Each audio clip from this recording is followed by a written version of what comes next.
사람은 누구나 죽음의 관문을 통과해야 합니다. 인생은 죽음으로 끝나는 것이 아니라 죽음의 관문을 통과한 후 천국이나 지옥으로 가게 되어 있습니다. 예수님께서 이 땅에 오셔서 증거해 주신 말씀의 핵심은 천국, 하나님의 나라에 대한 것입니다. 성경에 보시면 천국은 고통도, 눈물도, 아픔도, 시련도 없는 장소로 말씀하고 있습니다. 그러나 지옥은 고통, 음부, 영원한 불못으로 그 어떤 고통보다 큰 고통을 말씀하고 있습니다. 그래서 우리는 이 땅에 살면서 어떤 대가를 치른다 할지라도 지옥에 가지 말아야 합니다. 그렇다면 우리는 남아있는 시간을 현세에서 어떻게 살아야 되겠습니까? 먼저 우리는 구원받을 기회를 잃지 말아야 한다고 지난 시간에 말씀드렸습니다. 오늘 두 번째로 살펴볼 것은 우리는 현세에서 상급받을 기회를 잃지 말아야 합니다. 우리가 이 땅에 살면서 우리에게 주어진 것은 천국에서 상급받을 기회입니다. 우리가 이것을 놓치면 안 됩니다. 말썽 부리는 자녀가 상급받을 수 있는 기회가 될 수 있습니다. 병든 부모, 부담스러운 가족, 내가 맡은 구역 식구, 내가 가르치는 아이가, 내가 다니는 직장, 내가 다니는 교회가, 내가 섬기는 목회자가, 헐벗고 굶주린 우리의 이웃이 상급받을 기회가 될 수 있습니다. 본문에 나오는 부자는 이 기회를 잃어버렸습니다. 좋은 기회를 무관심으로 잃어버렸습니다. 바리새인들은 자신들이 천국에 간다고 하면서 외식하였습니다.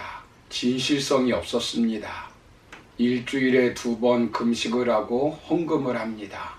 그러나 그들은 형식주의자들입니다. 부자는 나사로를 어떻게 대합니까?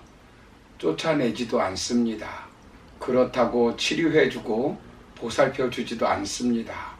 본문 20절을 보시면 그런데 나사로라 이름하는 한 거지가 헌데 투성이로 그의 대문 앞에 버려진 채라고 말씀합니다.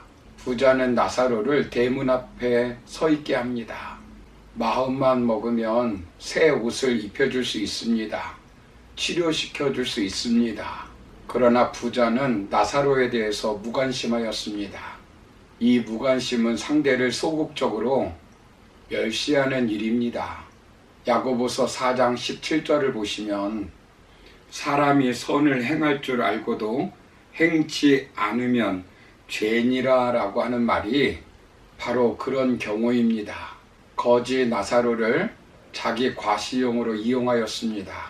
쫓아내지 않고 대문에 놓아두고 부스러기를 주는 위선적인 태도로 자신의 선행을 선전하려고 했던 것입니다. 예수님은 이 사람을 가리켜서 무엇이라고 말씀합니까? 14절을 보시면 바리새인들은 돈을 좋아하는 자들이라 이 모든 것을 듣고 비웃거늘이라고 말씀합니다. 예수님은 바리새인들을 가리켜서 돈만 좋아하는 사람들이라고 말씀합니다. 진리를 비웃는 사람들입니다. 진지한 삶을 비웃는 사람들입니다. 내세를 비웃는 사람들입니다. 본문 15절을 보시면 스스로 옳다고 생각하는 사람들입니다. 그러면서 자신은 옳다는 것입니다. 높임받기를 좋아하는 사람들입니다. 칭찬 듣기를 좋아하고 명예를 좋아합니다. 지옥에 가서도 착각하고 있습니다. 본문 24절을 보시면 아버지 아브라함이여 나를 긍휼히 여기사 나사로를 보내어 그 손가락 끝에 물을 찍어 내 혀를 서늘하게 하소서 내가 이 불꽃 가운데서 괴로워하나이다 라고 말씀합니다. 그는 권력이 영원한 것으로 착각하고 있습니다. 나사로를 자신의 마음대로 움직일 수 있다고 생각하고 있는 것입니다. 물 한 방울을 찍어 자신의 목마름을 죽여달라고 말합니다. 살았을 때 자비를 베풀지 않았던 사람이 죽어서 나사로에게 자비를 베풀어 달라고 간구하는 것입니다. 그러나 이미 끝났습니다. 불꽃 가운데서 괴로워할 뿐입니다. 지옥의 실제성을 믿지 않는 것입니다. 지옥과 천국의 실제성을 믿지 않는 것입니다. 그러니 부자의 마음속에는 자신과 자신의 가족과 잔치에 참여할 만한 사람만이 들어 있었습니다. 그저 쌓아놓고 먹고 마시는 데만 관심이 있었습니다. 자신이 가지고 있는 모든 것이 자신의 것이라고 생각하였습니다. 그러므로 병들고 굶주린 나사로는 그들에게 들어오지 않았습니다. 천국과 지옥은 실존적 세계라는 것을 분명히 알아야 합니다. 순간적인 쾌락을 주는 것은 잠시입니다. 그러나 그것들은 대부분 장기적으로 해가 되는 것입니다. 담배가 순간적인 쾌락을 줄 수 있습니다. 탈선이나 불륜이 순간적으로 즐거움을 줄 수 있습니다.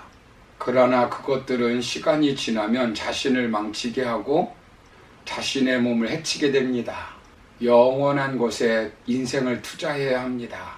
그 좋은 조건을 주어졌는데도 불구하고 자신만을 위해 살다가 결국 지옥에 가는 것은 불행한 모습입니다. 물론 부자에게 돈이 많은 것은 죄가 아닙니다. 부자는 그 부를 가지고 천국에서 상급받을 기회로 삼았어야 합니다. 여러분, 우리에게 나사로는 누구일까요? 예수님은 마태복음 10장 42절에서 이렇게 말씀합니다. 또 누구든지 제자의 이름으로 이 소자 중 하나에게 냉수 한 그릇이라도 주는 자는 내가 진실로 너희에게 이르노니 이 사람이 결단코 상을 잃지 아니하리라 하시니라. 그리고 마태복음 25장 40절에서 내가 진실로 너희에게 이르노니 너희가 여기 내 형제 중에 지극히 작은 자 하나에게 한 것이 곧 내게 한 것이니라 라고 말씀합니다. 그러나 영원한 불에 들어간 사람들은 나그네 되었을 때에 영접하지 아니하였고 병들었을 때에 옷 입히지 아니하였고 병들었을 때와 옥에 갇혔을 때에 돌아보지 아니하였느니라 라고 말씀합니다. 부지 중에 천사를 대접한 아브라함처럼 주변의 나사로를 보살펴야 합니다. 내 주변에 있는 나사로는 누구입니까? 내 주변에 있는 지극히 작은 자, 소자는 누구입니까? 이 땅에서 건강이 주어졌을 때, 물질이 주어졌을 때, 명예가 주어졌을 때, 조건이 주어졌을 때 그것을 상급받을 기회로 사용해야 합니다. 때가 항상 있는 것이 아닙니다. 모든 것은 때가 있습니다. 때를 놓치면 가슴치고 후회해도 소용이 없습니다. 부모에게 불효하고 죽을 때까지 가슴치며 울어봐도 아무 소용이 없는 것입니다. 공부할 때가 있고 사업할 때가 있고 기도할 때가 있고 봉사할 때가 있고 건강을 보존할 때가 있고 예배를 드릴 때가 있습니다. 공부하고 싶어도 공부할 수 없는 때가 오고 예배 드리고 싶으나 예배 드릴 수 없는 때가 오고 사업하고 싶으나 사업하지 못하는 때가 옵니다. 사랑하는 성도 여러분, 부자처럼 돈 하지 않기를 바랍니다. 그 돈도 아무 쓸데가 없는 때가 옵니다. 많은 돈이 있다 할지라도 한갓 돌에 불과할 때가 있습니다. 나에게 주어진 건강, 물질, 명예, 권력, 인기, 나사로를 위해서 사용하시기 바랍니다. 우리가 이 땅에서 어떻게 살아가느냐에 따라서 천국에서 상급을 받을 것입니다. 하나님이 우리에게 주신 것을 가지고 헌신함으로 하늘의 상급을 쌓아가기를 소망합니다. 그러므로 우리는 이 땅에서 살아가면서 나사로 같은 사람, 소자 같은 사람, 지극히 작은 자에게 관심을 갖고 도움으로 천국에서 상급받을 기회를 잃지 않는 저와 여러분 삶이 되기를 주님의 이름으로 축원합니다. 감사합니다.